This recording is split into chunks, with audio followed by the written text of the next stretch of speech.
those people. We went horseback riding, and I seeked her out during all of the church events. She made me feel comfortable and loved. We all knew she would do great things. And when I heard the news, at first I didn't really believe it. And, we went off to college, she went off to college and moved away, and I hadn't talked to her in a long time. And you kind of take these things for granted because you think they're always going to be there. And, but when I found out, I remembered all of these things that, in so many ways that she touched my life, and I didn't even realize it until probably watching those pictures. But for us, she may have been taken too soon, but at the same time, she wasn't taken too soon to make an impact on every single person in this room's life. Her life, the memory of her life, had the power to bring all of these people from all over the place.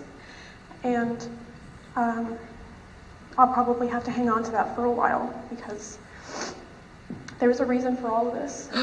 And she's still able to do a lot of good things. And I don't remember her without a smile or a kind gesture, just like her mother, some of my favorite people. And my heart breaks for you guys. But I'm also trying to celebrate her life and all these wonderful memories I have of her, and I just wish that I could have told her these things. I don't think she really realized how much she impacted my childhood because I was very quiet and awkward, and I didn't know how to make friends. But she always put me under her wing, and she always kept me included. And I didn't really see the competitive side of her because we didn't really compete, but she was just always there, just like the rest of you guys. So maybe somebody that was closer to me can go now, but I just wanted to say that.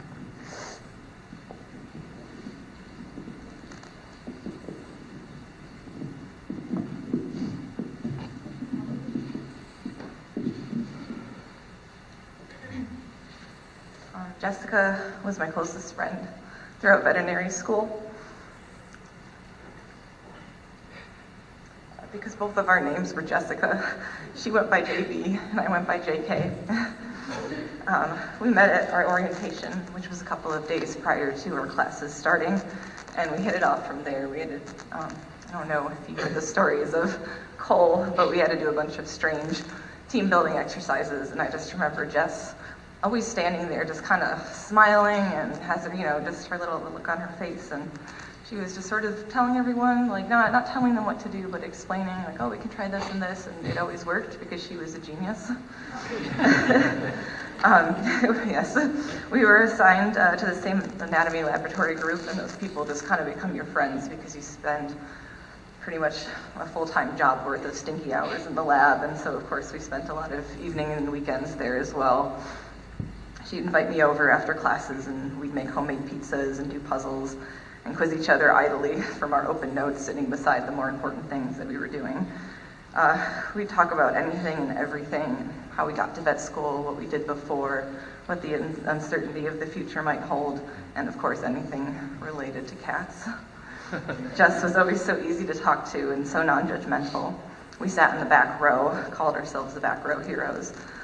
Before every exam, we'd look at each other and we'd say in turn, "Good luck, Jess. Good luck, Jess." And we'd laugh every time because we knew we were hilarious. Pause for laughter, okay. School got a lot more difficult during second year and third year, and so did our personal lives. Jess was the first person I'd always call when I needed help or a friend to lend an ear or a ride to the ER, which might have happened more than once. There were many nights that we shared of sadness and loss and grief, holding on to each other and just not saying anything because, as you all know, Jess was fluent in silence. The most defining times were, of course, the happiness and love. Jess, ever the embodiment of love, invited me to share her relationship with God. While I was uncertain, she would still spend hours and hours talking to me about uncertainties and doubts and difficult questions, always without ego or agenda. And of course, the animals. Jess was auntie to all of my furry children. She was part of the vet community that helped me with my little puppy through his terrible twos, which I don't think I could have gotten through without her aid. She ran anesthesia on my cat, not once, but twice in the same week. and then later came to my apartment to visit her after her surgery. Jess taught me to be a better doctor, a better friend, and a better person. Jess, you left us with all the tools that we need to continue your legacy of compassion and love. Until we meet again, my dear friend.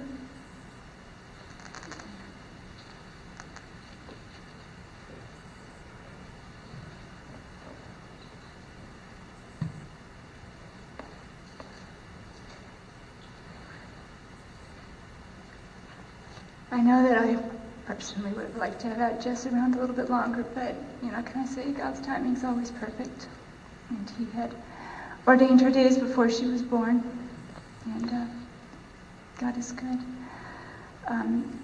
There's a few family members, quite a few that weren't able to make it. A few of them sent a few really short cinquains that they wanted to have read. Her cousin Kieran wrote, "Joyful daughter, sister, her life taken too soon, leaving others sadly behind, shattered." Her Uncle David wrote, "Blossom, just opening, clipped from the vine, sweet essence caught and preserved forever." And her Aunt Diane wrote, "Jonquils, blooming in the snow, speak of springtime and hope. Robin," that was her middle name, "heard from my December door, sings you." And as I was going through my computer, I saw some things that she had written and sent to me. And she wrote poetry too. She liked writing short stories. She was always creating something. If you knew her, she was always crafting something, making something. She had something in her hand, something she was doing. She was really good with the pen and the keyboard too. And so one that she wrote says, she's talking about her hands. She was fascinated by even the simplest of creations. And she says, "I was born with two very special gifts from God. And with these gifts," her hands, "I will attempt to give back to the Lord. I will lift them up when I worship, when I sing sweet songs of praise, as a symbol of my surrender, a gift which he deserves. With these gifts, I will hold the wine and the bread, the symbols of communion I will take in remembrance of him. With these gifts, I will create a picture of his creation, for this is a way he showed his love for me and all his people. With these gifts, I will give to someone who is in need. I will extend these gifts as a servant who is eager to serve others.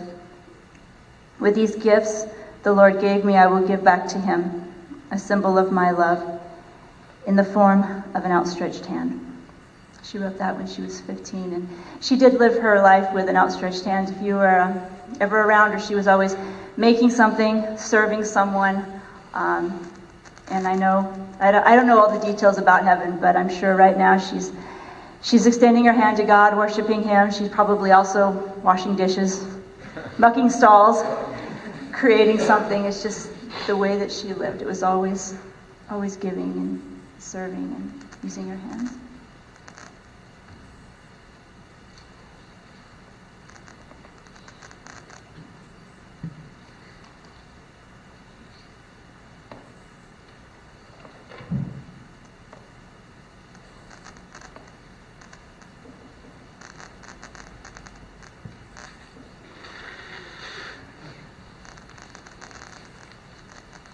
Good afternoon. My name is Tom Hovind, and I'm a cousin of Jess, and I'm so pleased to see all of you here.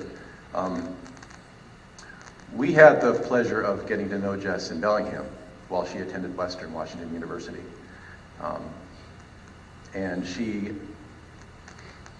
we were pleased to know that she wanted to plug right in with us. She connected with us, and we got her in touch with a coworker who had a room to rent. A beautiful woman, Christian woman with other boarders that were all Christian girls, and just started her life up in Bellingham with us and attended classes and started to attend church with us at Northlake Community Church. And we were just so pleased to see her maturity in Christ evident right away when she plugged right into Awana and service and getting to know the young women that she was involved with Truth and Training. And faithfully every week she would be with us in worship as much as she could. And then we lived close by to our church, and so she would come over on Sundays and just spend a meal with us on occasion. But it's kind of funny for us to hear you talk about her as being quiet. She never shut up. she talked everything out. She analyzed things, and I bless my wife because she is the one who took the brunt of the conversation while I was doing something else. But I overheard, and I got the gist. And Jess, I think it was biophysics or chemistry or some crazy class that she was called on to really get to analyze this body, this creation that God's given us. And of course, at a liberal university, she's not going to get that side of it, that this is God's handiwork, and it's amazing. And you study it, and we see God in it. A scientist studies it and just puts the puzzle pieces together that are already there, but just doesn't know the story. And so Jess struggled. She struggled with, I don't think she struggled so much with her faith. She struggled with how God is. And we got a glimpse into her thinking and the way she thought and the way she struggled. And it was a joy. For my cousin, who's, 20 years younger than me, thinking these big thoughts, huge thoughts. And where was I going with this? Jess was amazing. Jess was amazing in the way she thought, the way she served, the way she helped. I'm sure she was a beautiful daughter. She's a wonderful cousin. She as a father of 3 daughters myself, she swept them up whenever she could in her busy schedule and took them just to spend time.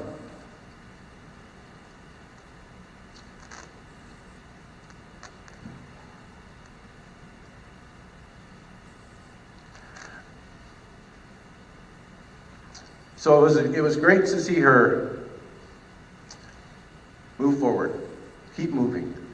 She had that goal, and she was pursuing it and moving forward.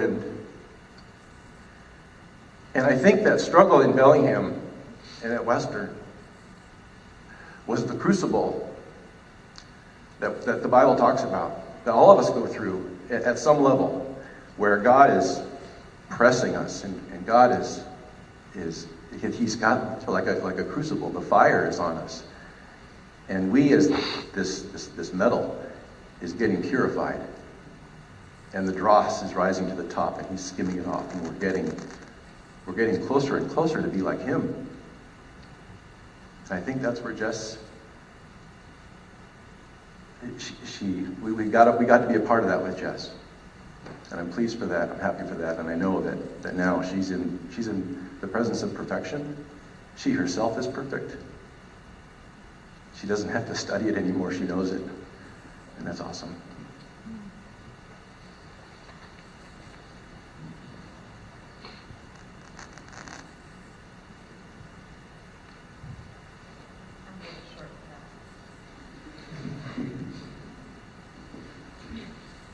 Hi, my name's Deborah. I knew Jess back before she went to Western. She came to this girls' night every Tuesday night, and I met her there. What I remember most about her is that she was willing to open herself up and share. If she was struggling with something, even if it was an uncomfortable subject to talk about, if she thought it would help me or somebody else, she was willing to give that of herself. And I remember her laugh and her smile. And I'm just really grateful. I don't think she had any idea what an impact she had. And I'm grateful to know how much she loved Jesus and that she was with him. And to see, I lost touch with her after she went off to school. To see what she kept growing, what her life kept becoming, and that she continued. Because she knew, when I knew her, she knew sometimes when to be quiet and just watch what was going on and watch what people were needing. And she definitely knew how to talk to. And I'm really grateful to have her.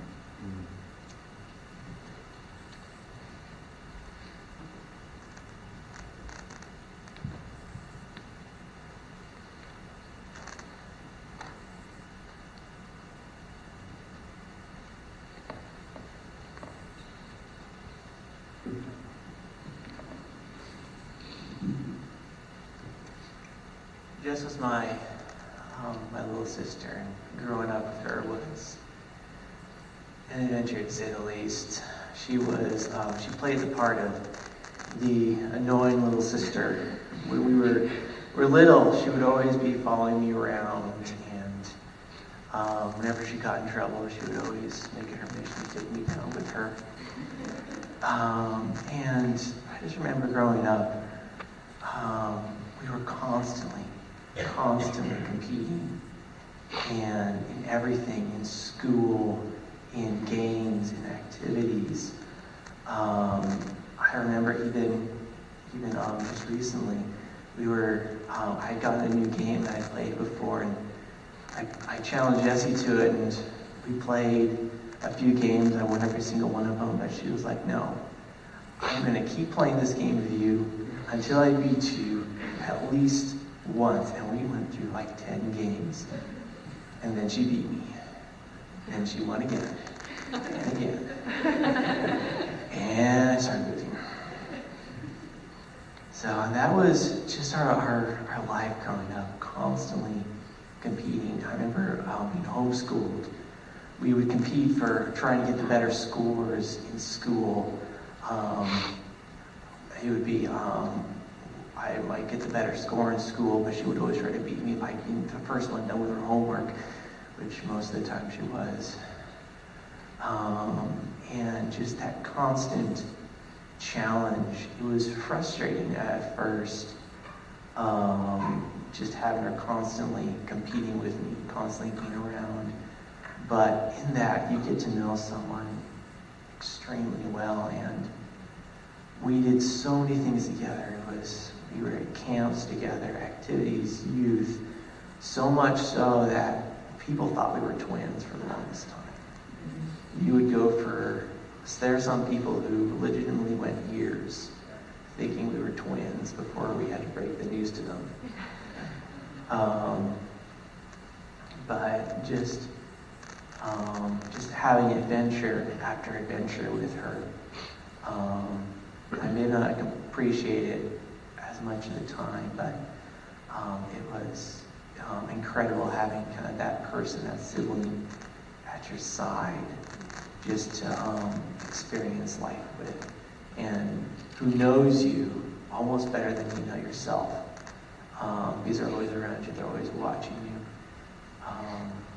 Even after we went to college, when she came back from college during the breaks, she would, I complained about something, I talked about something, she'd just look at me and be able to just break through my confusion and say, "You know what?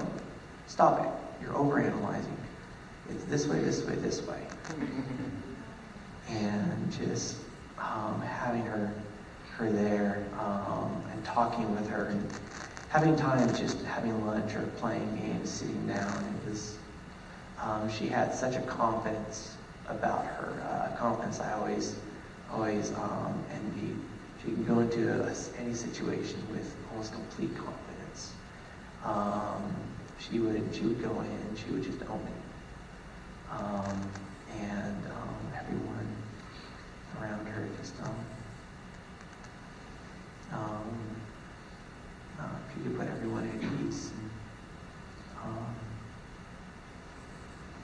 She will be missed in her family's life.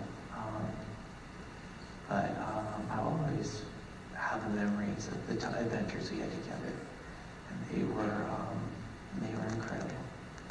And I know that she is home, that she's in her place right now, and oddly enough, I guess it's only appropriate that she beat me to it.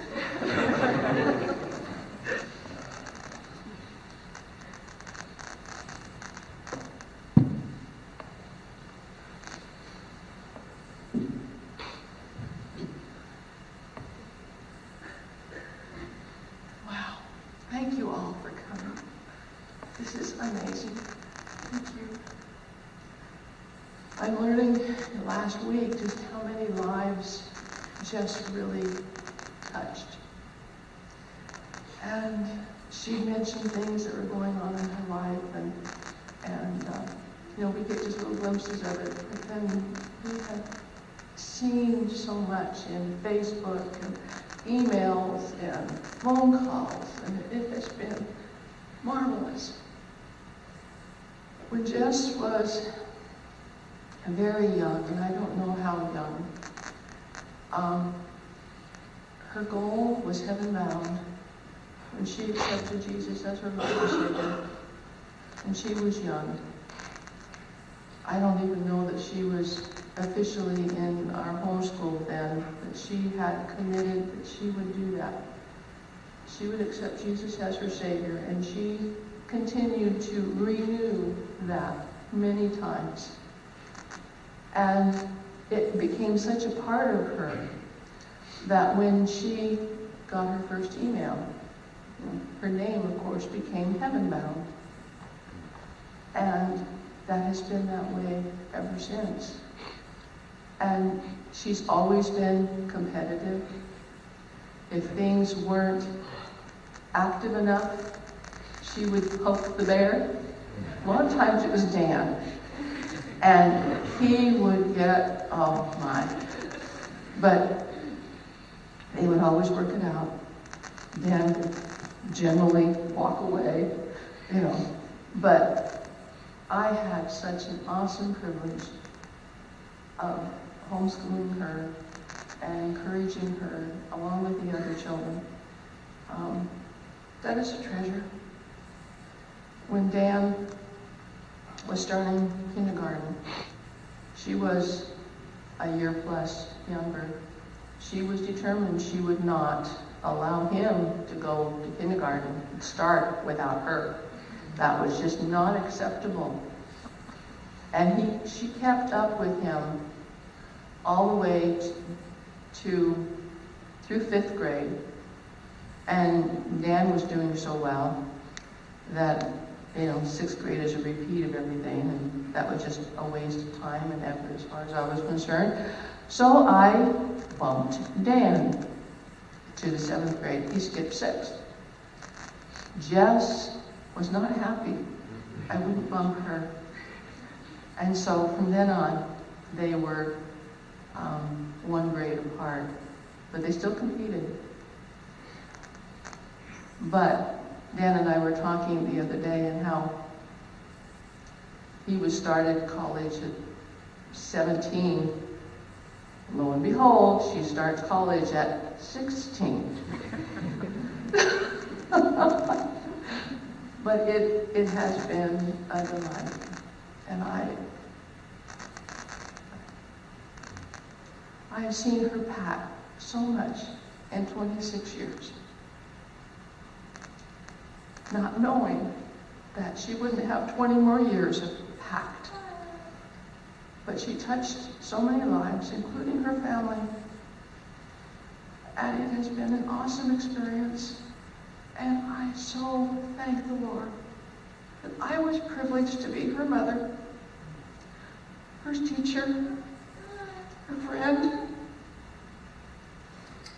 And now She's led the way for us, and we'll be with her sometime soon.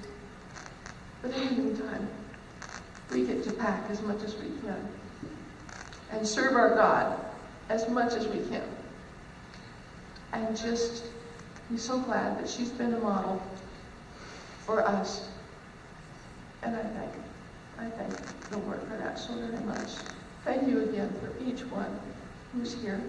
Your love, your prayers, we have felt them so much. It's been a challenging week, but we have felt the Lord so close. His strength is always there. He is an awesome God. And if you don't know him, please consider seriously. You need him. We all need him.